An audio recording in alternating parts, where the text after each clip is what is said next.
Fat transfer is something we use at Mode Plastic Surgery for many of our surgical procedures. It is a tool where we harvest the fat from one area of the body. Think of it like liposuction, where we use a cannula to extract the fat. In liposuction, that fat would normally be discarded, but in fat grafting, we actually harvest the fat in a sterile fashion. We then prepare the fat into syringes, and then the fat is then reused.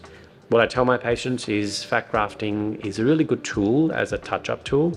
It means that it can be done in small volumes where it's placed into tissues surrounded by good blood supply. You can't put too much at one time because it means that the fat won't survive.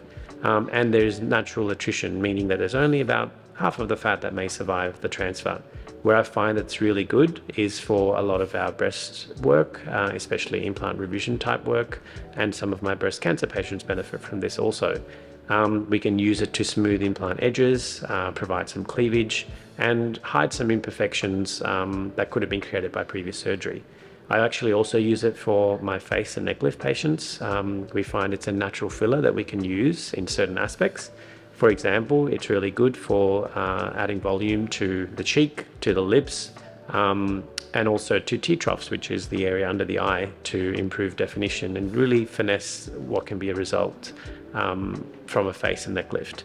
It does require patients to be patient. I tell them that it will take a few weeks for them to have the bruising and swelling settle down, and maybe at about the 3-month mark to see the final outcomes of fat grafting. It's a really powerful tool and one that offers a long-term result once the fat takes.